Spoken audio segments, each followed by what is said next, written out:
Content disclaimer: the views, comments, and opinions expressed by guest speakers or authors on this YouTube channel do not necessarily reflect or represent the views and opinions held by this channel's broadcasters and its sponsors. Parental guidance is advised. Copyright disclaimer: under Section 107 of Copyright Act of 1976, allowance is made for fair use for purposes such as criticism, comments, news reporting, teachers, scholarship, education, and research. For fair use is a use permitted by copyright statute that might otherwise be infringed. Hey, what's up, ladies? How you doing? I'm well. How are you? I'm wonderful. How's that other side of the world called Canada? Canada is great. Canada is doing well.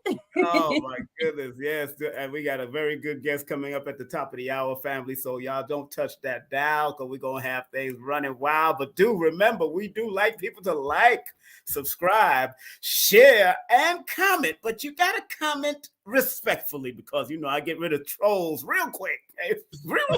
Out of here. I ain't into that. And please share with at least 5 or more people because that helps build the algorithms and allows us to have fun. We're broadcasting on Instagram, also broadcasting on I Am King Simon on Instagram, so that's good. And also we're broadcasting on YouTube and Facebook on my show. Also, you didn't set your place on fire, right? Yeah, you ain't put your YouTube channel on. Did you put your YouTube channel? I didn't see it. No, I'm doing it right now. Okay. I love that. I hope everybody's feeling well out there. Let's see who's coming in. Canada. Somebody said Canada. Oh, Canada. Oh, Canada. We can't sing that song no more. You know? Big up to that song. I know, right? We had to sing. I remember having to sing that in school, and just it became so mechanical. But once you leave school, yes, God, forget about it. Literally, it's God.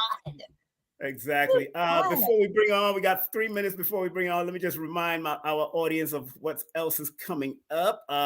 Tomorrow, family, I will be on speaking about the numerovational power of reaching, what that word reaching means, what it means to reach. Reach to the sky, reach for your powers, reach for your energy using the mathematics, of course. And of course, this coming on the 25th. We haven't decided on what we had for next Wednesday, right? Next Wednesday yet, right? No. Mm-hmm. Yeah. Oh, matter of fact, I got a dental appointment. It was supposed to be today, and so I might keep that. Yeah, okay. I had to push it. Yeah, because they had to analyze certain things. But I got Dr. Aline L. one of our elders, coming in on Sunday. And we'll talk about what's coming up. And do remember, family, okay, and March 3rd on a Sunday, I got Dr. Shakira Moore, the iridologist, coming in, loving your eyes, dealing with your eyes. And I think we have Hadia coming in. So I got Hadia Barbell coming in, but I don't have those flyers yet. And in Atlanta, we got Professor James Smalls, boom, coming in to Atlanta for 2 days.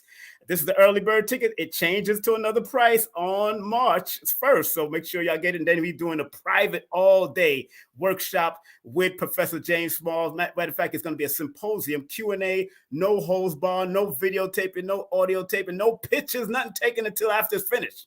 That's it. And it's going to be all day. Yeah, it's going to be 10 a.m. to 6 p.m. I'm telling you. And if you want to go to Jamaica with my good friend here, Nia Love, big up to her. She's doing our thing. Big up to her. Hit her up. And don't forget drlaylaafrica.com. I always support the Baba, dead or alive. He's still alive in all of us that are into health. That's my brother for many years. Also, don't forget the studio if you want to record and do certain things with your projects and all your music or audio books. Check him out. And Carrie Ann, tell them about this buy one, get 40% off. Tell us about that, please. All right, so you don't like readings. You don't like that word, readings. Yeah, go ahead, do your thing. I mean, it's consultation if you go back. Consultation, yes, exactly. So for a limited time, I'm offering 40% off. You buy one at a regular price, you get 40% off the second one, and you could book it for an X amount of time in advance. You don't have to use it all at once. So tarot, oracle cards, energy healing, all combined in one for a unique, all of that. Incredible session. All of that. And tell them about this real quick. Go on with it. Tell him. This one. So as I I think you all know, I'm a certified Reiki master. That's right. So I offer distance Reiki healing, which is incredible because, as we know, in this community, energy has no barrier. Energy travels through dimension, time, and space. So Reiki helps to reduce stress, anxiety, grief, anger. And right now, our entire planet, we're struggling with all of the above. So, and it also helps with physical pains. So I'm offering that service. Book with me. Go to this link right here, carrieanningram.com/shop, and book a session. And tell them about this shop. Yeah, you got a whole heap of shop. Yeah, you have a whole heap of shop. So I make handmade high vibrational healing jewelry. I use top of the line gemstones and crystals. So these what you're seeing in the photo, they're shungite and copper, which helps to neutralize negative energy in the body and remove it from the body. So yeah. And they're all infused with Reiki energy healing.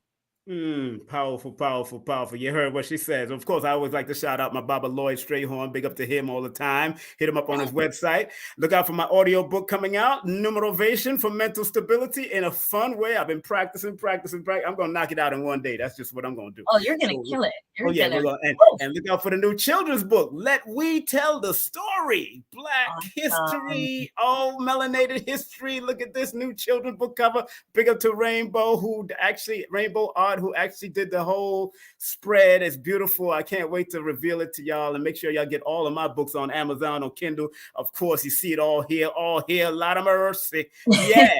And do remember, make sure you book a session with me. Text me your full name and date of birth, 347-496-1022. I have 19 slots left in March now. I'm into March, 19 slots left. So let's give all that a round of applause. Wait, a round of applause. Yes. So without further ado, you're going to bring our sister on. Yes. Y'all a Toronto crew. Go ahead. Talk about it. Today we have L.A. Wade, and this is so exciting. She's an executive producer, writer, published author. She's a creative consultant, TV and podcast host. She holds a M.Ed from the University of Toronto, that's Master of Education. She has been perfecting her abilities to help others find their voices, speak their truth, and tell their stories in unique and creative ways. So without any further ado, let's welcome her on right here. What's up, ladies? How you doing? And I like this round of applause. Yes, I'm here for this. Welcome, sister. How you doing? I am blessed and highly favored. Thank you so much. How are you? We're wonderful. We're glad to have you on the show, showing all of your greatness and bringing all of another part of Canada to the forefront. Big up to you, Canadians. Yeah, y'all are doing your thing out there in Canada. You're doing your thing in Canada. Lord of mercy. We are loving every bit of it. So I'm happy that you're here. And how's Canada treating you, my dear? Canada can be a crab in the bucket kind of place, but today the sun was shining. The sun is shining, and the gods were aligned here in Canada today. So I'm grateful. Oh, man. Tell them what you did this morning. This morning I was on one of the most popular TV shows called Breakfast Television, and I was speaking about Black mental health, specifically for Black men. Good. There's a special place in my heart for Black men as I'm raising two of them. But there's something about Black men that is going unnoticed. Yes. And for those of us who are paying attention are aware of what it is. And so I want to give space to that. I want to put my allegiance to it and give space for them. And if they can't speak for themselves, then I'll be happy to speak on behalf of them, but always representing their voice and not mine. We appreciate that, because a lot of us been going through a lot of stuff. And a lot of stuff going that way. A lot of stuff. And matter of fact, one of my friends, why I wrote the book, Numerovation for Mental Stability, using your numbers to motivate you, is because one of my friends in Canada, who was my best man to my second marriage, he jumped off a bridge in Vancouver. And oh my God. he was done. Mental health. He was going through a lot of stress, and then he burnt bridges with everybody and didn't want to talk. And that was it. And then we found out he was gone. So mental health in both male and female and children. People realize there it is too. It's there in the babies too. My own son, my last son, went through that and going through it in his own way, and I'm glad he's gotten through it so far.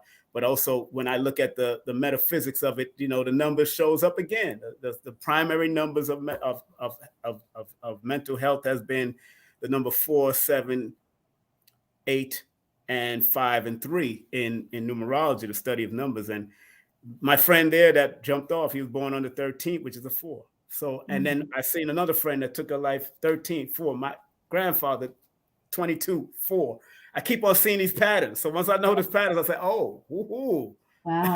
Let me pay attention. So I commend you for what you're doing as far as helping brothers and sisters with the mental health. And I'll give you another round of applause because it's dear to my heart. And I tell people, I wrote that book as a love letter to them. Although I don't mention their name because their family didn't want them to be the poster boy or poster girl of mental health. They just wanted, and I just said, you know who you are in the book.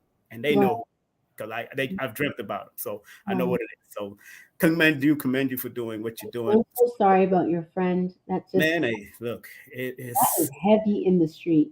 It's heavy in them streets. It's heavy in them streets, especially from where they and from what you're doing. You wanted to start off with a question, and Carrie, you want to go? I don't care. You can go first. If you want, Carrie Ann. No, go ahead.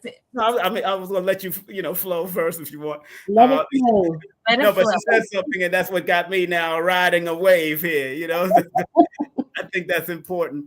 And let's delve into where you came from and what's your start, your family background, and why you decided to do what you do in the business of course, storytelling and movie writing, television writing, all the stuff that you're doing, podcasting, all the great stuff that you're doing. And I want to make sure people got your links, see your links. I got to show them your links. Let's not make front on nobody. Got links here. You got links. Come check me. Yeah, come check our man. Come check our link tree in this. She have a link tree. She have our website. Support it. So what started your journey from where you're from? Tell the people where you're from, your family, and what started your journey and what you're doing today. Absolutely. That's such a great way to start because, what happened for me is my wonderful mother and father came from the island of Grenada, the Isle of Spice. Yeah. I always think that I'm related to Malcolm X somehow because of his Could be. You look like one of his daughters. There we go. It's a Grenadian thing. So my mom actually came to Canada as a domestic here. And she worked for this Jewish woman who she was one of the few that was like, you should get educated while you're here.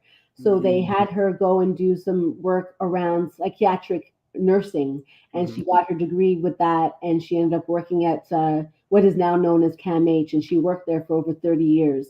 First it was at Lakeshore, then it went to Queen Street Mental Health Center, and now it's called CAMH, and she's been there through each one of those locations. And so I remember going on to her workplace and just watching what she was doing and the people who were suffering very deeply with mental illness and how much she treated them like human beings. She did not make them feel like they were different than anyone else. She spoke to them as if she was speaking to any other person in the world. And that really sat with me as a child. And I grew up always wanting to treat people where they are and treat them as I might want for myself. My father, who is also from Grenada, he's passed away now, rest in power. Rest in power.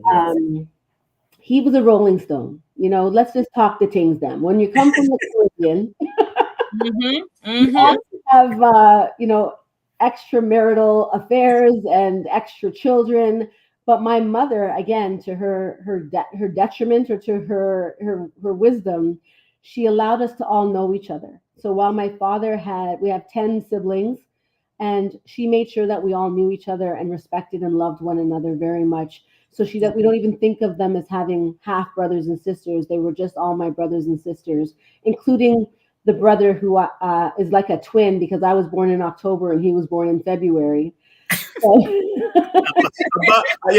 Wait a minute, your father not named Bob Marley? You sure? Bob Marley. Listen, my dad was a Cox man. Okay, he had his gray eyes. He played in a band. Oh, that he played in a band. It's over. He was a drummer. He played. There it is. Yep, and those women just they couldn't take it. And at his funeral, there was quite a bit of women there that were not a part of the family unit, I'll say. Right. But I know I used to drum too, so I know what you talk about. The drummers, they make up their face, they be there watching you in the crowd like this. The stamina to beat the drum is what gets us. It's like the Maasai jumping. You're like, I think I want to deal with that one. Oh my God. I think it's an island thing, Indeed. The light skin. My dad had that light skin going for him. Yes. Here, God. I have 11 siblings. So, okay. Yeah. We come from the same thing. Jealous, yes. Jealous, yes. Look, I got 9 children. I ain't gonna say nothing else. Oh!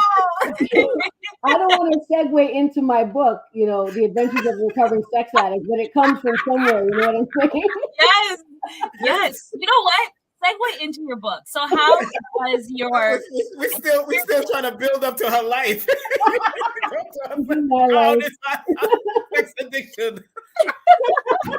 Really? Where it comes from? My father. And it's funny because my books are like a self-help erotica. So in one part, it's my mother. Yeah. In another part, it's almost definitely my father. So It's interesting that you had me start with that conversation because very much both of them are a part of who I am. They've replicated themselves in me. My pop is a bass player, I hear. Yes, mercy. We understand. Boom, boom, boom, boom, boom, boom, boom, boom, boom. Yes, the bass player has to rock a certain way with the weight. Trouble. You know what? And King Simon is really feeling this because he was actually on the mic. He was on the mic in front of people. I went up to number 5 on the reggae chart. Yeah, I opened up for Shabba. Me and Shaggy went to school together. We was doing it. Hey, keep up yourself, man. That's amazing.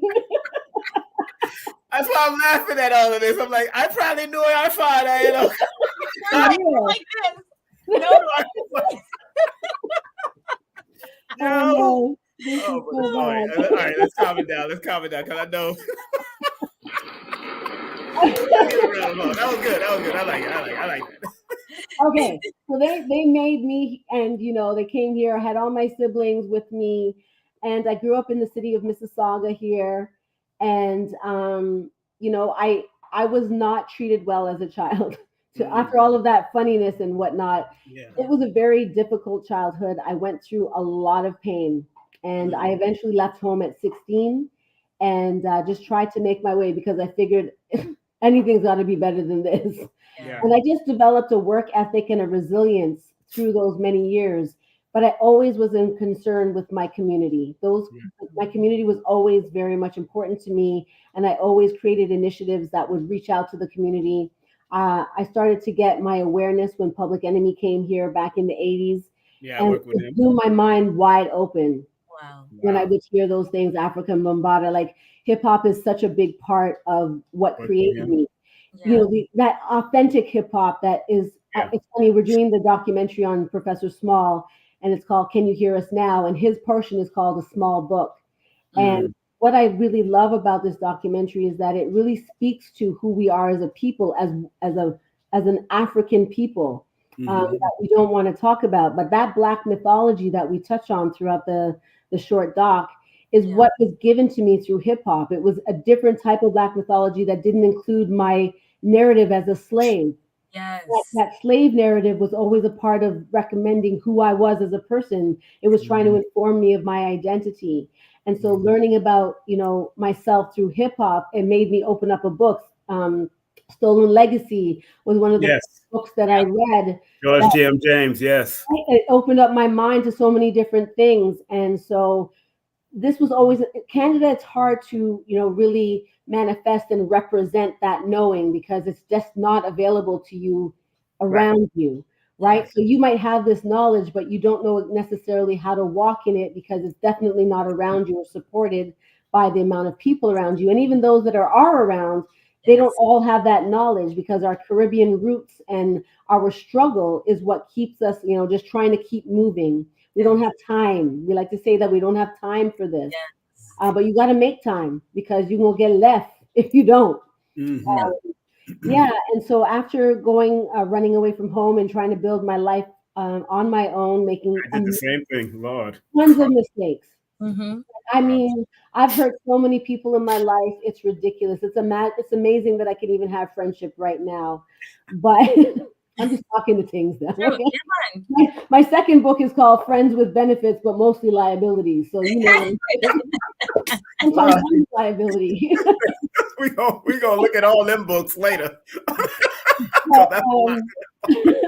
I then moved to California for about a year. And that was a wonderful experience living in the US, but it also had me, really looking at how much I look like people, but I wasn't really like the people that I was looking at. It was such a strange experience to be around African Americans and see myself as African, but definitely not American. And that dissonance was something that I think we continue to allow us to stay divided. The Caribbean and African Americans, Africa and African Americans, Africa, Caribbean, and Canada. We have these separate distinctions that further keep us apart. And it was very confusing to me because I grew up in a home where my mother wore an African wedding dress. I took African dance classes, Chisamba. And all the dances. All the dances, right. So it was just never so foreign to me. But again, I didn't have anyone around me that could represent that to its fullness. So I just, I stumbled around through life. And by the time I reached 31, after my first marriage, I married a B-boy from Toronto from the old school crew called Bag of Tricks. And we had our son and then we got divorced. Wow. And, when you don't know who you are, that you're susceptible to those things. It doesn't always happen because, you can know who you are and it still couldn't work out. But definitely, if you don't know who you are, most likely it's going to fail. And I didn't really fully understand myself. I was too impacted by what I saw around me. And it had so much power in informing me of who I was because I didn't really get raised necessarily. I was impressed upon by so many different things. So by 31, I heard about this program at U of T called the Transitional Year Program. And I applied for it because I didn't nearly have the grades with the working and not going to school. And this program allows you to go to the university if you didn't graduate from school and if you had poor grades. And I went into this program and I did amazingly well. I did my transitional year and then went on to do my undergrad in religion and sociology studies. And then right away, I went into my master's and I did a sociology and equity studies in education. And I did all of this in 4.5 years. So I was very inspired by education. It just kind of turned the light on inside of me. And unfortunately, I think the awareness that came with that injured my second marriage eventually. I felt dissonance. I felt disconnected. And I think that based on my trauma, when I perceive that somebody is not really in it to win it with me, I already go into contingency planning. I was looking for who's going to fill this role before I was even out because I could tell what was happening. And I think he was doing it too, but he'll take it to the grave and that's okay. We're not all in the awareness of truth. He's a wonderful father and I will never take that away from him. He's a wonderful man. But sometimes we're just not willing to look at ourselves truthfully and talk things them. But that's not my experience. And so after my divorce, my father passed away, got divorced, got in a terrible car accident, 2 of them. And my whole life just kind of started to break down. And a counselor suggested to me that I start to share my experiences through a podcast. So what I was recognizing about my behavior back then was that I seemed to be bartering sex for love because through the sexual abuse that I endured from the age of 5, at least that's my earliest memory of it.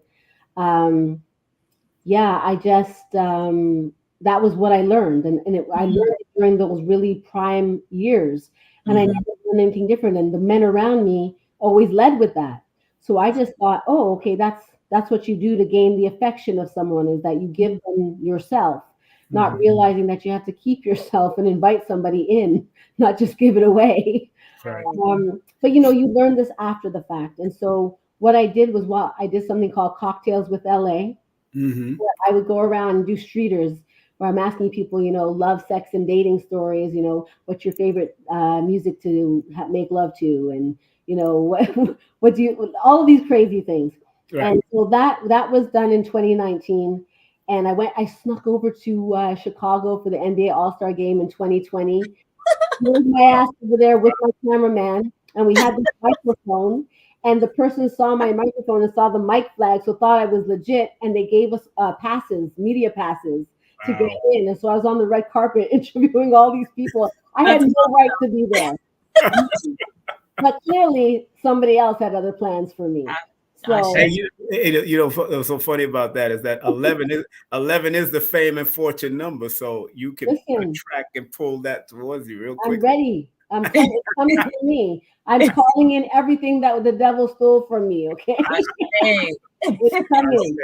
Get out of round of applause. She got a lot of stuff. She got a lot to tell, boy. She got a lot to say. Yeah. So doing that, right after that, we got COVID. And I was like, oh my God, but I had filmed so much content between that time, and I hadn't even released an episode yet. So fortunately, when COVID hit, people had nothing else to do but watch my strippiness online. I didn't even know how to post things on YouTube. Like, you'll see stuff on YouTube, I don't even know how to promote it or anything, but I wasn't doing it for that reason in the beginning. I just wanted to tell my story. And I went into an event where I actually shared openly a lot of very intimate details about what I had been through as a child, to a room full of like about 100 Black people. And I don't know if you guys know what it's like in Canada, but we're the screw face capital of the world, apparently. And so it was very intimidating to sit there looking at all of these screw faces saying, what does this girl have to prove to me? What does she have to say? But instead, what it did was took down some walls, because when you're authentic and you're truthful and it resonates with people, it broke down a lot of barriers. And we had a great conversation that day. And you can see it on my YouTube channel. It's called My Story. And you can see me talking about what's happening. And throughout 2020, I started doing Instagram lives.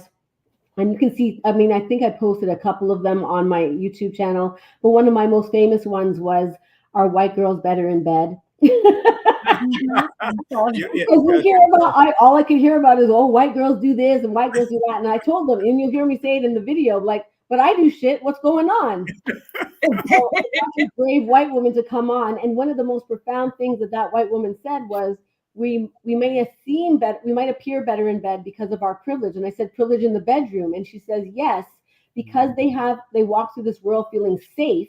That translates to the bedroom. They're not thinking about the things that we're thinking about. They weren't raised with the things of like, hide yourself. And we almost get taught about our sexuality through a veil of shame. And so that really played into it. So I have these crazy topics, but there's so much wisdom and depth to the things I talk about that it's so much deeper than people think. And I didn't realize that the name of my company was making people so uncomfortable, because it's called Cocktails, right? Of course. So like, oh, it's a dick story. Yes, it is a dick story. That's what I was talking about. You must remember, that's why Rasta now read it, because you have cock on it. Exactly. But you know what?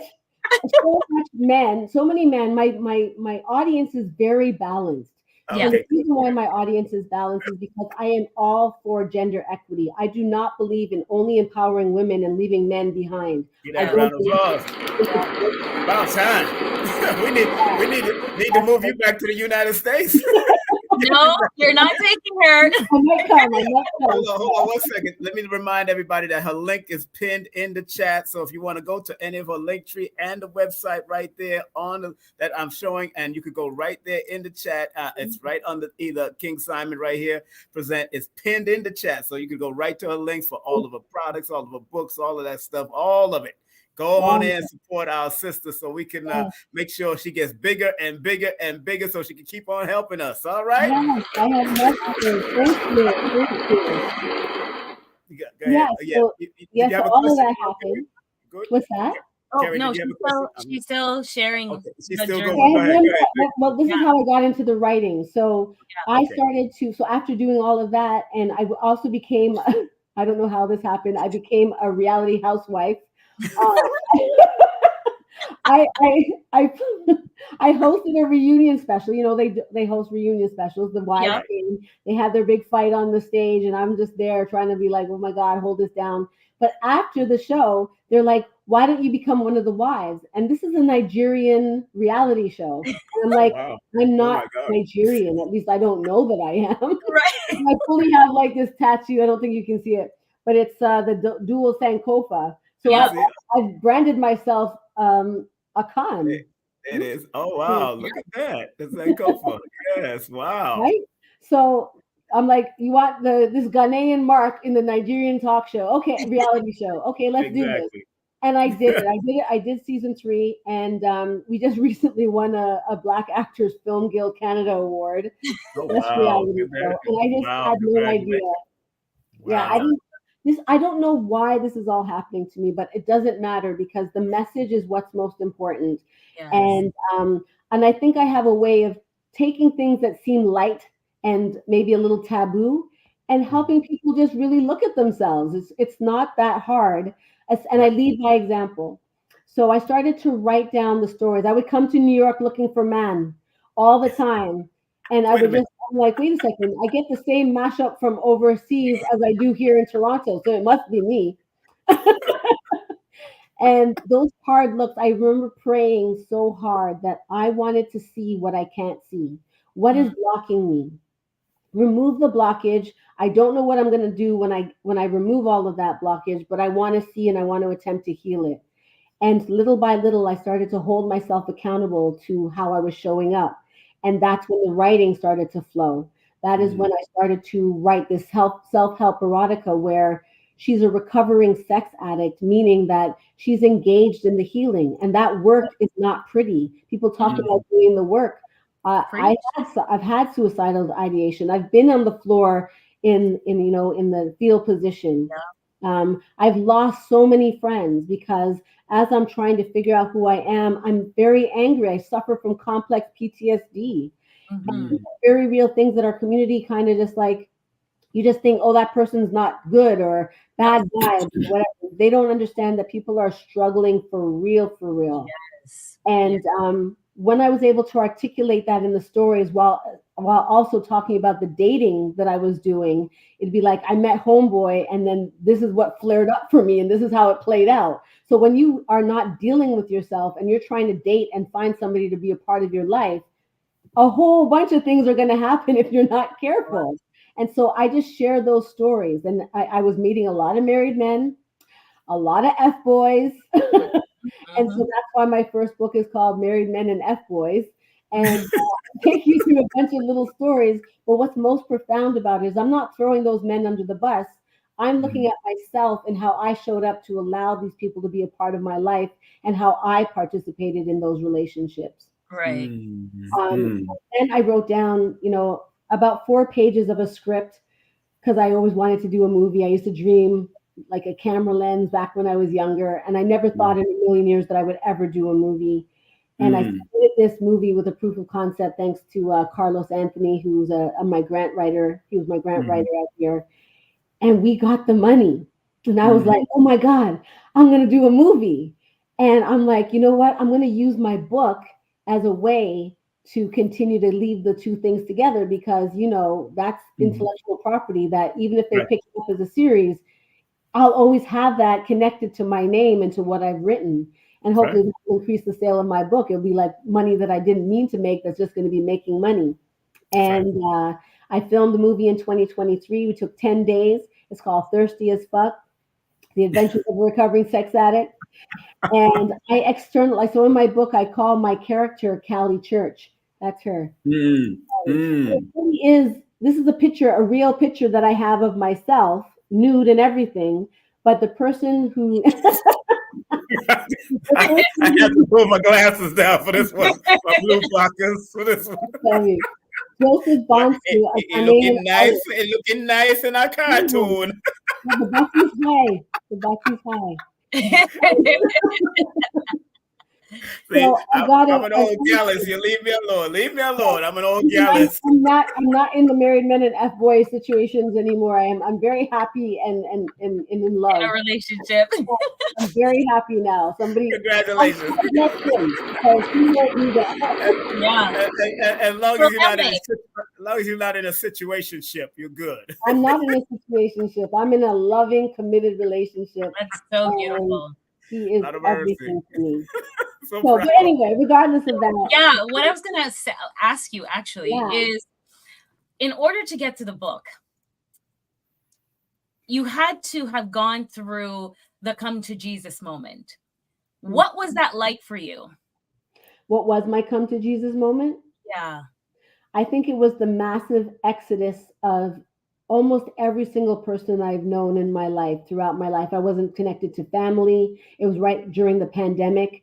I had gotten sexually assaulted during the pandemic in my home. And I didn't have the support. So many things happened to me during the last 4 to 5 years of my life there.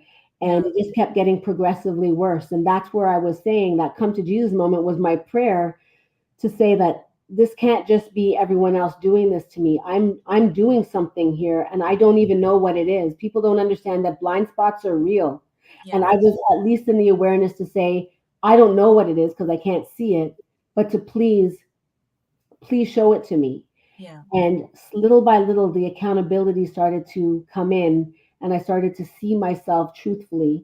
And one of the times when going to New York for one of my Where's the Man of My Dreams trips, I went into the Red Rooster in Harlem, and it was myself and 2 girlfriends. And they sat us at this table.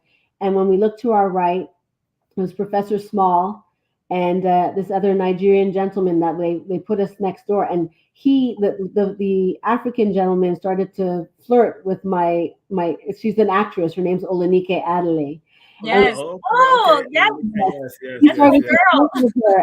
And she's just, she's gorgeous. I love her with all my heart. She's one of my best friends. And there was the banter just going back and forth. And Professor Small was there, and he was just looking, and we were all laughing and whatnot. And we ended up all going to a table to share lunch together because there was just too much talking. Mm-hmm. And while I was there, I said, "Hey, I just wrote this book," and blah blah blah. And he's just like, he's reading the cover. You can imagine Professor Small, married men and fuckboys. Professor Small could be very raw himself. Don't let him fool you. He bought 4 copies of my book. And right. I was very quiet because when I recognized who it was that was sitting there, I didn't want to speak. You get quiet in the presence of wisdom. Yes. And so he noticed my silence and he's like, "How come you're not as talkative as the others?" And I said to him, "I'm waiting to hear what I'm supposed to do next." Mm-hmm. And so I think that struck him as I was a little different than most people. Right. And when he bought the book, I asked him to please mentor me, and he says, everybody wants me to mentor them and this and that. But I followed up, and I would not leave him alone. And then he started to mentor me. We started to have conversations on Zoom, and he allowed me to tape some of them. And you and him born in October. He's the 22nd. Yeah. 11/22. Yeah, that's something. That's divine. That's divine. And we both kind of recognize that. And he fathered me where I didn't have a father. And he also disturbed my understandings of Christianity in the way that I've been, endoused with it. And, so much of our language just comes out with that Christian speech. And I've come to just accept that about myself. But I know based on how I live my life, that it's not the Christianity that people think it is. I understand it as what Professor Small has shown me. It is my ancestors. It is that story and balance of energy. And I understand it more than ever now. Yeah. And he helped me also start to unravel myself. And it was after that I did the movie. It was after that I turned 50. And all of these things started to just piece together. And I said, I can't have all of this knowledge to myself. I'm going to bring this man up here to speak to the people, because I want to live, and I want my children to live in a world that knows what he knows. Yeah. Yes. You know, when my sons look at other people that look like them, I want them to have empathy and compassion and understand that we are one and that we need to work together. Yes, master numbers. Thank you. Yes, that's what they are, master numbers. That's right. Yes. No, and were your sons in attendance in Toronto that day? For the screening, yes. My son good. is actually, one of my sons is in the movie. Oh, great. Yeah, he's in the movie, and my children are very aware of my life and my story. I don't hide too much from them. I mean, obviously it's inappropriate to talk about everything. Yeah. But they understand that their mother struggles in certain ways, and you make it relatable to where they are and age specific. And I have a beautiful relationship with my children, and they support me. How are they with the father? The father. Great. See, this is a very topic for me that is very sensitive, because I have a lot of Black men friends, and and the way that the mothers of their children exclude them from raising their children, it's really, like, I get emotional about it, because they're denying those men from being men. Because children, if I'm as a mother developing into the full person that I am because of my relationship with my children, why are you denying that of the men to get the chance? They may not be the man that you wanted them to be, and you think that they don't deserve to be with your child, but you had the child together, and that child is going to help them develop into whoever they're going to develop into. It may not look the way that you want it to look, but that's not for them to decide. You know, that child has to get the representation of both, even if they're not living under the same house. So my relationships with my two exes, I had my first ex get a letter from my second ex. When I started to date my second ex, I had him write a letter to my first husband to explain to him that he's not going to be taking over as father, but that he wants to co-parent in that situation. Exactly. So because I set that precedent, we came together in a way that was very healthy. And so now that I've left my second husband, that's not going to change. And we've now maintained that. And so now with the person that I'm with now, they both know him. I don't have that kind of drama in my life. Good. Because that's not for my children to have to experience. And it has nothing to do with the masterful plan of what's unfolding here. So it's beyond me. Congratulations. God, I mean, I have a sister out here that calls them husbands. Husbands, I love it. That is a bar. Let me tell you, I don't know who she is, but I have to coin that one in one of my. Big up to Tassili, my aunt who owns Tassili Raw out here in Georgia. So she says husbands. I love it. That is so accurate. Yeah. Co-parenting is very important, and the legal system does not support our men in the legal system, and these women who aren't even really, some of them, if they were like how I was, falling apart, we're not equipped to raise the children at that moment. You need the help of the men. Not only for the men's sake, but for the chance of the children to. Yes, exactly. Relationship, exactly, 100%. So you know, and living in Canada, Toronto. Have you seen the changes over the years? Because you've been there for a long period of time, especially for women in the business, in the entertainment. We spoke about this briefly before we got on the air. Yeah. Talk about that and how women are starting to be recognized because I Googled up all of the actors and entertainers from Canada, and there's a lot of them from Canada. There's a lot, yeah. You know, I think that Me Too and George Floyd kind of opened up some doors. I know. Okay. Absolutely. I think that those two movements in particular had our government, who likes to give away a lot of money, but there's politics behind that as well. But they do give a lot of money out, and I think they started to preference money for women, and specifically Black women. But you know, as much as they do that, there's always these pitfalls that you are and hurdles that you have to go over. Yeah. And if you're not savvy on how to play that game, you're going to still get left behind. You're going to be like, that money must not be for me because I never get the grants. And I've heard that so often. But the person who wrote my grant had an in, and that's how I think that happened for me. And it was timing. And for that to open up, meaning to me that it was supposed to happen. Right. So, but it's very difficult still to receive these grants and to live as an artist off of this money. So that's why so many of us run over to the States, because the population size is what helps us there. It's not necessarily that the Black people in the States are better. It's just that there's more of you. And so the opportunity to reach an audience is just stronger. Did you know that John Q was filmed in Canada? You remember John Q? I do. Matter of fact, my cousin was the host for that. She was the booking agent for that back in the day with Denzel. You all right there? Don't be choking on us. Sorry. The majority of movies are filmed in Toronto nowadays. Montreal and Toronto. Yep. Yeah, a lot of different over there. They love it, and because it's cheaper. It was cheaper for them to go over there and film. And then I remember, you all right there? Where your man to pat you on your back? Where your man there to pat you on your back? Listen, he's right over here. Don't you worry. Exactly. Let me come on tap you. All right. Oh, see there. That's nice.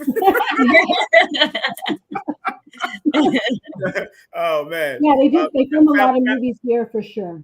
Yes, good. Family that are just tuning in, we are speaking with L.A. Wade, the one, the only, from out of Toronto, Canada, and worldwide, of course, executive producer, writer, published author, creative consultant, TV and podcast host. Make sure you hit her up on the IG, both IGs, and make sure you go to that strip to buy and the buystrip.com and hit up that link. And remember, all of it is posted in the description, but it's also posted right here on the top of the lot, right here on the chat. So let's give her a round of applause for all that she's doing.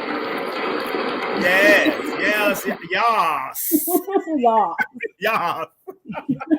And do remember, family, like, subscribe, share, and comment. I see y'all people throwing comments up. We're also broadcasting on Kerry Ann Ingram's YouTube channel also.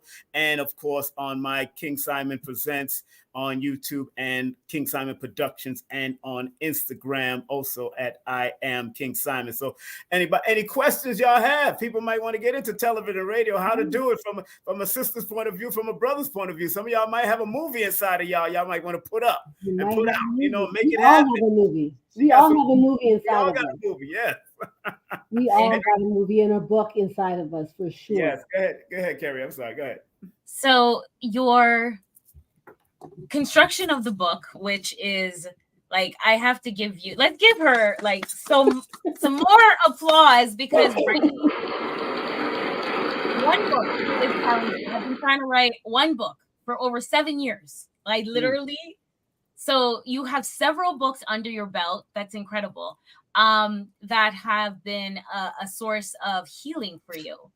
And if you were advising, people who have gone through similar experience as you, what is the most potent advice you would give them to get beyond the difficulties of the pain? The pain. There's nothing, you can't get around the difficulties of the pain. You have to confront the pain. You need to write without censoring yourself and look at the page and see yourself and feel that shame, and then do something about it. Apologize to who you have to apologize to. Give yourself grace. You give it to other people. And the most important thing for me in writing the books was that I learned a lesson about writing down 1,200 words. 1,200 words a day. If you tell a story, just write a story to yourself about your day, and you'll notice that you can write 1,200 words very easily. And so if you can do that as a journal, for example, you're journaling 1,200 words a day towards a book, then all of a sudden you're going to start to recognize that there's something that you're trying to say. You're going to start to see patterns in what it is that you're writing about, the things that you're noticing. Write with your senses, describe what you're feeling, you're thinking, you're seeing, hearing, smelling, tasting, And all of a sudden, this tapestry of a narrative is going to come to life, and you're going to hear your voice emerge from that. And, give yourself grace. You're writing a story. And what I did in particular, why I brought this up before was because I had somebody, his name is Joseph Bonsu. He's an illustrator here. He's from Ghana. And I had him illustrate my picture because I didn't think the world was ready to see a true Black woman on the cover. I think they prefer to see us animated, a caricature. It's more palatable that way. The reason why she's naked on the cover is because that's how the writing is. It's very naked. But while you can objectify her when you look at her, you'll notice that she's looking back. And so therefore there's a subjectivity in what is happening here that allows you to go deeper, and that you realize that there's more going on here than you think. And so by creating her external to myself, it gave me permission to explore those aspects of myself that I'm embarrassed about, that it's not fully me. It was Callie. Right. But I know the truth. I know the truth of who I'm writing about, what I'm writing about, what's true, what's made up. And because you have that, because you do need to protect yourself, it does say guard your heart, right? So you do have to guard yourself and don't put anything out there that you're not willing to sit with. I'm just very raw and taboo. And so I am very much somebody that puts it all out there. And that's what makes me lonely. I was very lonely because of that. But it went from loneliness to just being alone to just, that's my solitary, I'm just solitary. I'm cool with that. That's my solitude. And when I did everything in this way and I sat with where I was and I was able to still succeed in that, then the man appeared. And that's when I was able to, if that's what I had to do all this time, you couldn't do this when I was in my early 40s. I'm 50. No time for now. It's timeless. It's timeless. We are in time. Exactly. You know what I mean?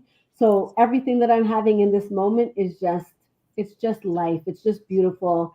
And I'm so grateful for everything. I think you just answered her question. What made you feel or know that your story and lesson were worth writing into a book? It's when it's worth it for you. It has nothing to do with the audience. You write for yourself. Be present, my love. Be present, because that is it really is, as cliche as it is, it's the best gift you can give to yourself is to be present. Because you have control over the thoughts. In my other book, Friends with Benefits, but Mostly Liabilities, I talk about the trigger and the behavior. So there's something that happens between when you're triggered by something and how you act upon it. And what happens in between could be shame, embarrassment, guilt, punishment, all of these different things. And so you can't always control it, but being mindful, you can get out of the loop and observe yourself, and then you can make better decisions. Yeah. My website, what you got going on here? There it is, your website. Yeah, we're just throwing it around. Make sure people see your website going on and what's happening. Yeah. And family, look at all of this. Thirsty as The movie trailer, if you go on that. You can see my movie trailer. We're going into all the film festivals. We'll be in New York City sometime in May for the Women's International Film Festival so far. This is a tour that we want to do with Thirsty as Fuck, where we go into the schools, we play the movie, and then we have really open discussions about the themes that come up in the story. It's only a 15-minute, 38-second short film. So a lot is packed in there. Now that you're in a new happy relationship, how does he handle what you've been through? Because I know men, we hold things in our own head, and it's I know, really, you've been with who and what and where. All of that. As much as women do it, we can do it too in our own way. We examine it and checking out who this person is also we're with. Listen, my first response is, I don't know how he does it. The second response is, well, give him a round of applause. Yeah. I'm a confronter, and he doesn't really like confrontation. And most men don't like confrontation. Yeah, we don't. When I say confront, you can learn to confront something without it being aggressive and angry. But that doesn't mean that it doesn't ever happen. You can get triggered, and next thing you know, you're in the full blown of an argument. Yes. But I think that if you have the respect for one another, when you don't have respect, I think that's when the relationship needs to be put down. That's what my mom always told me. When there's no more respect, there's nothing else to hold on to. And so as long as we maintain the respect, we're very good together. In terms of what I've been through and how he handles that, I wouldn't say that I was really dragged through the streets like that. I mean, I think calling myself a recovering sex addict has a lot more to do with this kind of society we live in. We are a very hypersexual society, and I thought it was a clever way to talk about it. But I was more like a serial monogamist more than anything. I don't like having a lot of different partners. I like one partner because that's what makes me feel safe. And so he's caught me in a period of my life where I'm so aware of everything that is going on within me. And even the things that I'm not aware of, I can tell him that I'm not aware of it. And he's able to, manage his own emotions. I can't just be doing the work for everybody. He has to do his work too. Of course.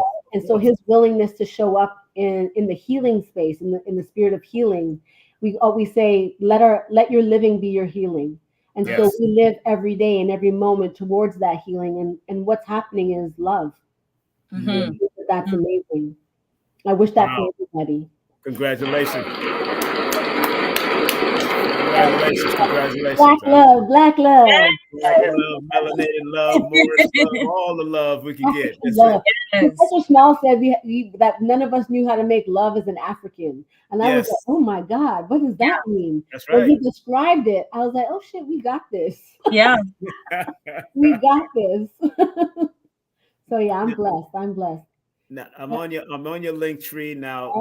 You got some stuff here that can you hear us now? Event series. What's that all about?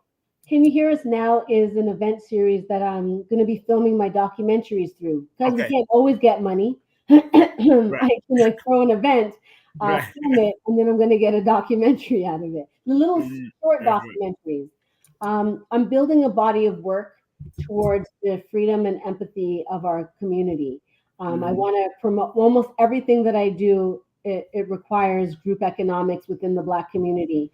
So my books are completely Black, created and owned and developed. So I'm the writer. My editor was a Black woman. The person who did the artwork was a Black man. The person who laid out the book was a Black woman with all of the imagery. And the printer was also a Black man. So this book is completely Black owned. And so when you support this book, you're supporting so many other people. And I love that. This is something that's really important to me. Even when I did the event series, this was an important aspect of what I was doing as well, a Black owned restaurant.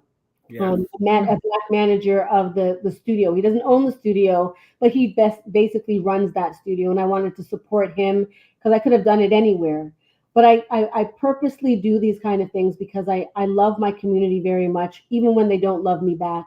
And we have to get there as a people, that we're not always going to feel the way we want to feel. It's not on our timestamp. It's not about us. We need to get beyond us, put down the ego, and just learn to love. Yeah. There's a story thing that I was telling you about.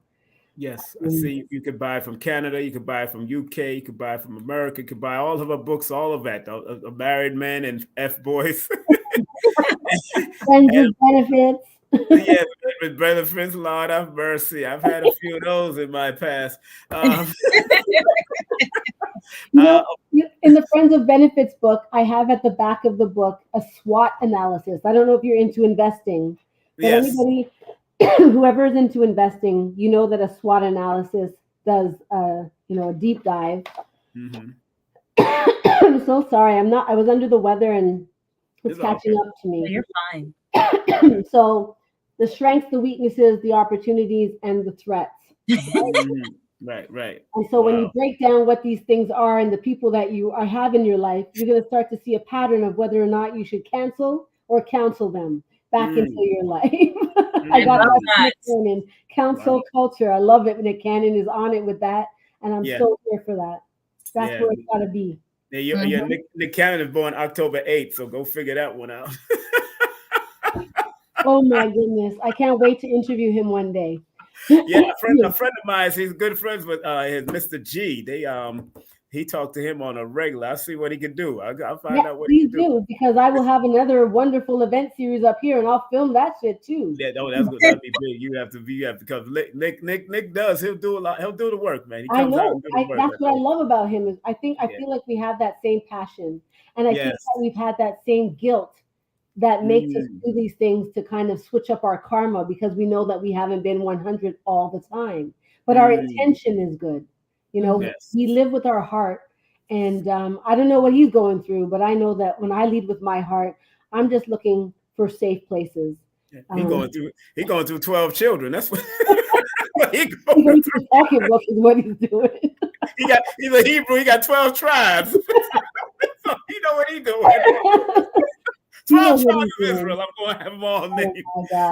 Somebody said we're almost 70. I guess they're talking about their age and writing and what they should do. People can write at any age. You got a whole lot of stories to tell. I'll tell you. Yeah. Wow. Absolutely. 70, because your perspective changes, and even if you take yourself on a journey through your writing of like, what would the 10-year-old self of you, based on what you remember, what would they say? What would the 20-year-old self of what you have to write about, what would they say? And that's why books are endless, because there are so many different perspectives and point of views that you can write from. Or, how do your friends see you? Or, how does your dog see you? All of these things. Who is this crazy human? You know what I mean? Like, if I really wanted to write a really great comedy, I could just write the perspective from my dog, Riley. She is hilarious. She's always looking at me like, are you serious, bitch? Like, are you really doing this? Like, she thinks I'm crazy. And I think she's crazy too. I actually have a play in my head called If My Bed Sheets Could Talk. Right. I have a play in my head. And this is from my party days. This is crazy. That's a seller. That's a top seller right there. Best seller right there. I didn't even think about that one yet. I was like, it's in my head. It's like an improvised one-man show. I got it in my head. I will be able to keep on saying and speaking every little thing that as soon as you said that, I'm sure everybody thought about who's been in their sheets and what it would say. Right, exactly. So because of that, you got a bestseller. I know, right? What would my sheet say? I remember. What would my sheet say? But if I burn that sheet there, but if I burn that sheet up, Lord Jesus. Yeah, them sheets are burned by now. They've been burned. Somebody just asked, how do you find your audience for your writing, and do they find you? That's a good No, they don't find me because I'm terrible at marketing. I'm not terrible at marketing. I'm terrible at technology. Wow. So I don't know when people find me. They're in it with me. If they don't know how to find me, then I don't know how to find them either. But I have traveled with the book. I have gone on different podcasts and things like that. But I think it's because I didn't start to do it for that reason. And so I didn't have a plan the way that I'm now planning out my career. So my books are there, but it's almost like they help me do everything else. And so now I do want to sell it, because the more people know that I have books, the better it becomes. I mean, this is the first book. You can see how thin it is. Yeah. Right. And this is the second book. Yeah. Gets thicker. Yeah, I know what you mean. I clearly have so much more to say. And I am working on the third book in the series. It's going to be called Optical Delusions. And it's about all of those people that you thought were the one. Yeah. You're like, that's funny. I'm delusional. This is not what's happening here. Yeah, it was so funny that you say something about technology when your 11 rules technology from the Aquarius factor, because I know you're not Aquarius, but 11 deals with the Aquarian age of technology and the rebel and the Aquarian age. So those sometimes you run away from what you're supposed to do, but when you actually get it, it's gonna be you're gonna take it over. I'm telling you, it's starting to come together because my wonderful partner is better at it than me. Of course. Of course. So I'm blessed for that. Well, before we let you go, any other questions, my dear Carrie Ann, you want to give her? I don't have a question, but I do have a suggestion. around your books, to create a community. You can. Oh, she's a marketer. That's right. Carrie Ann is a marketer. Right. Market it. Yes, you can put together a challenge or a course teaching people how to get beyond or get through that challenging situation using the materials in your book and tie it all together. And that's a really powerful way for community and for also getting more sales. I love it. Let's talk about that offline. Yeah, uno live alone in the ESM area. Go out and talk with each other. Amazing. Yeah, I mean, now people, both of them live in Canada, family. Please know they live in Toronto, not too far from each other. Please know this. I know that was another really crazy thing how we found this out. I know that was again. That has nothing to do with us.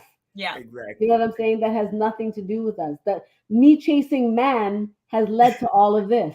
Yeah. And my recovery has made it so that it is, peaceful and good now. Right. Whereas if I wasn't still in the throes of the chaos, I'm sure this would not have happened because that's out of alignment with where we are and what we're trying to do. Right. Also, it's a really important thing for people who are like, oh my God, I'm miserable that my life is like this. It's like, no. Your life is like this because it's setting you up and leading you towards this path. Trust the process. As long as you're doing the work and your third eye is open, it will take you to where you're supposed to be. Yes, but cry if you need to cry. It hurts. Just because I know when I stub my toe that the pain isn't going to last forever, it doesn't mean my toe doesn't hurt. That's right. Exactly. Right? You know, that's the truth. And Professor Smalls almost forgot to shout out the Toronto event. Remember, and then he started texting you and saying, "Let me find out."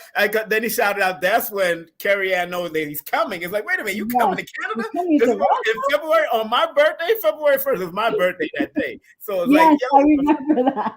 February 1st. Happy belated. Wow! Oh, thank you. And and I'm glad that you said about crying it out because a lot of us, like Michael Bazin back in the day wrote "Men Cry in the Dark." So today I was watching the last season of Blacklist with Raymond Reddington. Okay. And they played the Latin version of "I Did It My Way," but because I picked up on the whole song, and he wanted to go out that way. This is a spoiler alert if you haven't watched it. He died by getting hit by a bull. Because after all the travels, all that he did all his life, he wanted to go out his way, not by no detective or no FBI catching him. He went out by getting killed by a bull, by standing. But I started crying because he's an Aquarian. When I looked up his sign, he's born February 7th. And I said, that's exactly how I feel. I want to go out my way. I don't want to go out any other way but my way. And I said that, and I had to stop. I started crying and I started screaming. I said, I respect, I don't want to get hit by a bull, okay? But I said, I want to go out my way with nobody else's madness and all that kind of stuff, because sometimes we as air signs, we already feel the air and we know our connection to the air and what needs to be done. So I don't want any obstructions. I don't want any craziness. When in your legacy, what do you want to leave your legacy? What kind of legacy you want to leave for your children and the dynasty and the infinite dynasty you want to leave on this earth before you pass on? It's funny. I ask people that question every day. I ask them, what do you thirst for? And I think I thirst for everything. I thirst for everything that I'm supposed to have. And I want my children to have everything that they're supposed to have. And if I can facilitate them having that, then that's a blessing. One of my mentors, Dr. Vibe, he always says, I'm blessed and highly favored. I'm a magnet for miracles and a solution to someone's problems. And then he said, and I'm Blackalicious. And I think, that mantra is very much how I try to live. I am blessed and highly favored. I know this. I am a magnet for miracles because my life is proof of it. And I am a solution to someone's problem because I work to help my community and to help in any way that I can. So I think that's why it resonates with me. And I try to pass that on to my children. One of the number one things that I taught my children was to know themselves, that the power is within them and it's not external to them. Not me, not anyone else. The power is in you. And so when you feel the fear, you are powerful enough to disperse that fear. You can do anything. And I want them to have everything that they want. Give that a round of applause. Thank you very much. Great job, T.O. Toronto, Montreal, Canada, all over the day. God, they don't know how much prizes you have out there, how brilliant people you have out there. God have mercy. A lot of mercy. A lot of mercy. I want to thank all of you for coming on. Make sure the link is in the description. The link is also in the chat to all of our sites, to the website, to the links, to all of it that you want to get to. And also you can hit up on IG. Those are our IG pages also. And of course, the buy.strip.com is also in the description. Make sure you go on here and support her books and everything that she's doing and her family out there. And hey, I'm in Georgia. Next time y'all out here, I got Professor Smalls. If you can make it out there, you let me know. We're coming in May, so we'll chat. We'll connect in May. In May? Oh, yes, really? Okay, the film festival. Oh, yeah, that's right. Yes, We'll be there in May. My dear, so proud of your journey. Thank you so much for coming on. It is not like I said, living in Canada myself, it wasn't an easy road watching my cousin argue with producers and everybody wanted to sleep with her and she can't get this. Yeah. She couldn't. She just couldn't. Real. She had to fight off, man. That's how crazy it is in that Canadian world, man. So I'm proud of the sisters that are starting to shine. And hopefully I'll connect her with you, man, so y'all can connect. She still runs the acting agency in Canada called Native New Yorkers. So she's still doing so if you want to do anything out there, y'all, I'm gonna connect you and send you a number of stuff. So all right, but thank you very much again. Gary, thank you. You connected with her. And Professor Smalls, I sent this to him, so I don't know if he was watching. So I did big up yourself, Professor Smalls. We have a first cut that's coming to you just now. We've been working hard on that documentary. It's called A Small Book, and we hope to have it in film festivals near the end of this year. Wow. So I'm looking forward to it. Well, he deserves it, believe me. Just like Wesley did something for John Henry Clark back in the day. He did that for John, the mighty, strong and mighty walk, the long and mighty walk with John Henry Clark. He wanted to do it for Dr. Ben, but he never got a chance. But that's what they need. These elders need it. You know we need them and they need us. Yeah. We need each other. We need each other. Thank you. I say.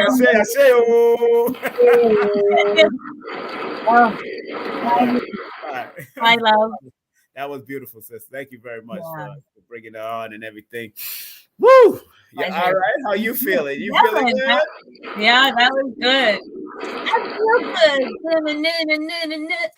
This is the healing vibe. Yeah, I feel good. Wonderful insight. Everybody, great show. Thank y'all very much, man. I can listen to it to all. Yeah. Make sure you rewind and come again. Yes. Yeah, I know I did some spoilers. Yes, I gave a spoiler. Yes, y'all didn't listen. Y'all didn't watch the other Blacklist.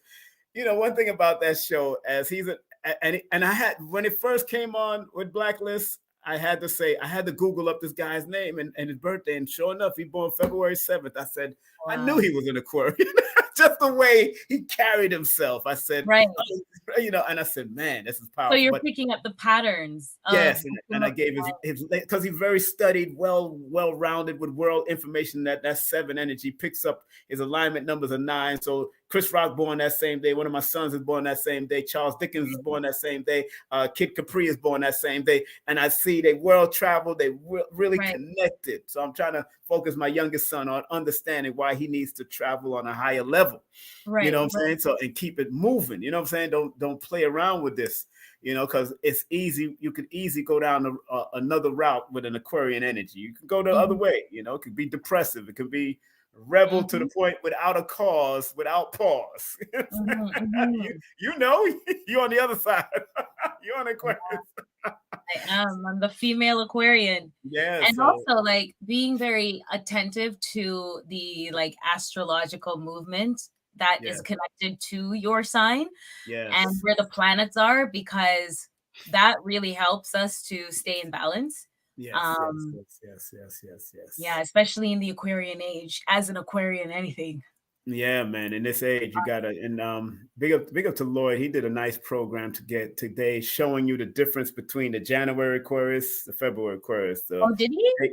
Yeah, that's what it showed. That when I was listening, when I came on behind the scenes, I was listening to. because I know the whole nuances and what he's doing to keep it connected. So I understand.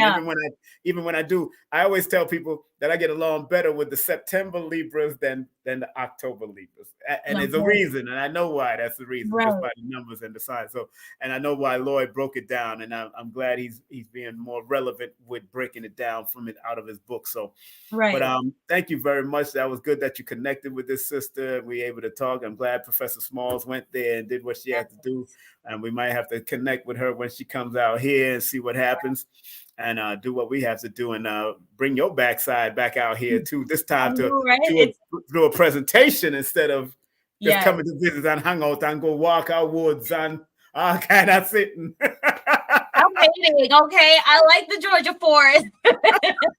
want you to make some money too, you know. So exactly. do a nice little workshop.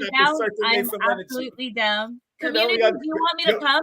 Let me know in the comments if you want me to come down. Yeah, we gotta do a healing vibe show, live show, probably in front of the audience, and have some fun. You know that would be really cool. That'll be cool, man. And then do a whole lecture and presentation and all that. You know, that would be fun. You know, people loving it, man. Peace and love, divine family. Yeah, we in the building now. We're in the building. But but thank you very much. It's 9/11 right now. Wow. Good numbers. Speaking of numbers, really quick, on our healing vibe, my Jamaican almost came out, on the Healing Vibe Show page, Instagram page, which you all should go follow. Thank you. The numbers are so interesting right now. There's a 30 for 30 posts, 88 followers, and 55 following. Really? I know. Isn't that crazy? That is crazy. I saw that today and I was like, numerology. we gotta everybody that's on IG, thank y'all very much for tuning in on IG. Also, thank y'all very much for locking in and logging in. And everybody on Instagram, everybody on your channel, Carrie Ann Ingram, and also on my channel, and also my Facebook, also at King Simon Productions and King Simon on Facebook. Well, we had a great show. Want to thank you. Thank you for being your great self as usual. Get yourself some rest and relaxation. And we will talk, and we'll see what we can bring in for the 28th. I don't know, boy. That dental thing. I might actually have not a dentist appointment. I have an eye appointment, so I won't be. Yeah, the 28th. So we could do a rebroadcast and just run something old, you know, if we want. You know, I could run something old on the channel, so we don't have to. So I'm not going. I don't want you to be able to see it. I don't want to be able. I want to be able to talk. And I can't see it. And I'm like, sorry, you guys, I look crazy, but I couldn't see. You'll have on the Stevie Wonder glasses, and I'll have on my muscle. Oh, sugar. That's funny. Isn't it? Of all the days, and the 28th. Ain't that something? Yeah, because we went there today. I went to the dentist today, but I thought I was going to get it pulled today, but she said, oh no, this is for root canal. This is not for she said, and then she did a whole 3D x-ray. She said, you know what? Go and get it pulled. You ain't going to be able to salvage this. Just the back tooth. He said, you might as well go get them too. I said, all right. Next week, because I ain't doing it right today. My spirit was there for that, and I'm not gonna be sent somewhere else to go do it somewhere else. Right. Although I love the next one. That's a Latino sister dentist, and then the other one is a Black sister that runs her old 5 different companies, dental offices of sister. They run in business, man, and they share in business with the Latino sisters. And I like that. I was liking that. So I said, let me support my sisters out here in Georgia, in Marietta. I had a good time. It's called Polished Dentals. Dentals, Tiffany Jameson and the whole crew, man. Beautiful staff of people, beautiful sister. She's born January 29th. Tiffany, Oprah's birthday. Yeah, she right there. Yeah, Oprah's birthday. Yeah, exactly. So, and Supernova Slum, Queen of Four Sons' birthday. Yeah. So My dear, thank you very much. We had a good time, family. Thank y'all all for showing us love and being in the building. But we probably next week we're just gonna do a rebroadcast of one of our old shows, probably the first show. Maybe we should rebroadcast the first show that we ever did. That should be fun. With Queen Afua. Yeah, with Queen Afua. Yes, that's the first show we ever did with Queen. So you'll see it scroll in. It's a rebroadcast. You'll know that's a rebroadcast. And we'll support because one is gonna be an eye doctor, one gonna be in the dentist's office. So I ain't doing all that. We'll look ridiculous. We'll be like this.